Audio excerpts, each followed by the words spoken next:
What's going on, guys? Marcus from Wall Street Assassins. Today is Labor Day, September 5th. Looking at the overall economical calendar so we could pregame for this upcoming week. We have PMI data coming out tomorrow on Tuesday. Wednesday, we actually have two Fed speakers, one at 10 a.m., one at 12 p.m., and then we have another one at 2 p.m., right? So we have three Fed speakers on Wednesday. Thursday is the big day that we're watching jobless numbers, and we have Powell speaking right before the market opens at 9:10. We have another Fed speaker at 12, and then on Friday, we have two Fed speakers. So we have a lot of Fed action going on this upcoming week. I did a poll on Instagram to see what stocks you guys are interested in, and you guys basically gave me a full list, but SPY was one of them, right? So I guess you guys wanted that market breakdown. So going into what happened last week, we failed to basically break above that 401 level. 401 just so happened to be that EMA level on the 1 year trade line. That 1 year trade line, that 1 year EMA, this blue line over here, it's always going to act as a resistance level, at when the stock is below it. So you can see we try to basically break it and we couldn't, which so happened to be a previous support level, previous breakout zone. So that 101 level basically acted as resistance. We rejected it and we started to come down lower. Looking overall, we do see that the MACD is still crossed down. We're still not basically super oversold yet. We possibly have room, maybe even towards the 380. So definitely want to watch to see how we're going to react this upcoming week. Let's drop down towards the smaller charts like the 20-day. 20-day is not yet too overbought. We did kind of bounce. If you guys want to see some type of uptrend this upcoming week, watch for the break of 394, and we could start basically pushing up towards those 400 levels, or watch for the break of 390, and we could start going lower from there. It just so happened we basically came back down towards those 20-day lows in which we had bounced from before. We bounced from 390 and we went as high as 401, rejected that 1 year, and we started to come down. So if we break that 390, we could start going lower, maybe even as low as 385, maybe even hit 380. Right now, the 180-day is crossed up. We got to see if it's going to remain that way. It is below divergence, which is the bearish side of the trade line. Like I said, watch for that 394 break before we could start retesting those 401s. Or if we break 390, we can start going a lot lower towards those 385s. A few other stocks you guys were interested in was TQQQ, right? So looking at that one right here, you can see overall has been downtrending as well too.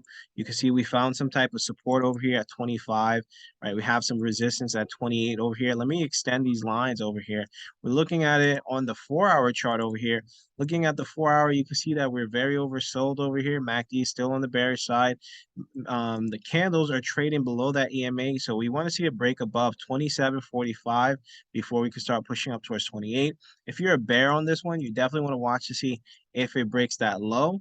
Let me check the low over here on the 20-day. Looking at the low, we have a low at 26.02. So let me just adjust that over here, 26.02. So if we break 26.02, we could possibly start going lower. And then you can see we have some basically intermediate support levels around like that 23, and we could possibly go to 21. On the upside, you would definitely want to watch to see if we break 27 to 28. Looking at the MACD, MACD is crossed up on the 4-hour.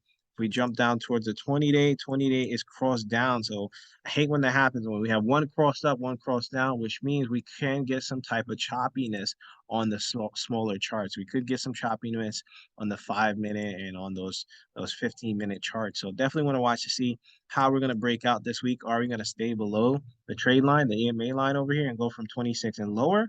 Or are we going to break from 27 and start going towards 29? So definitely set your alerts for that one as well. Next stock that I seen you guys called out was Microsoft. So looking at Microsoft over here, Microsoft has been selling off. It put in a bottom, a 20-day bottom at 254.47. 20 days crossed down, RSI is oversold, jumping over towards the 180-day. We're looking a little bit more on the bearish side. 180-day is crossed up right now. We're a little bit more on the oversold side. So if we are to anticipate some type of bounce, you want to see a break and hold above that 258, and we could start basically pushing up towards 265. If we start to come down any lower, watch for the break of 253, and then we could start possibly going lower from there, right? Let me just extend this line over here. Once we break 253, you can see we have some type of support at 249. We are extremely oversold, so preferably you would want to watch some type of bounce on this one before you want to get short. It could be considered a high risk short position, especially since we're so oversold on the RSI over here. So definitely want to be careful for that and watch for that 258 break. Once we break 258, we could start basically pushing up towards 264, which was a resistance previously over here. Next one we're going to talk about is Tesla, right? Can't have a video without talking about Tesla. Looking at Tesla over here, you can see Tesla is going sideways, rejecting that SMA line over here. And we basically dropped from 282 down towards those 260 levels, right? Let's jump over towards the 20-day, see what we're looking like on the 20-day. We made a low, right? A 20-day low at 266.15. So I want to watch to see how we're going to basically act around here. 20 days cross down, RSI is a little bit more on the oversold. If we do bounce this upcoming Tuesday, which is tomorrow, we want to watch for a break and hold above 270, 265 before we can start pushing up towards the 280. If we break that 266 to the downside, we could possibly see more downside from there, right? We could possibly start getting into the 260 levels from that 266 to the 260 levels. And we did bounce before at that 256. So watch out for that on Tesla. And then I think the last but not least, you guys called out Shopify. So looking at Shopify over here, Shopify is on a descending pattern. You can see Shopify is basically going down. If I was to draw a trend line from the top to the bottom over here, just looks like a straight downward trend. And when you see such an easy downward trend like this, you don't want to get long until this trend is broken. So I wouldn't want to get long until this 32 is broken. Then we can start going to 34. It looks like we may actually come down and test the lows if we don't wake up there tomorrow.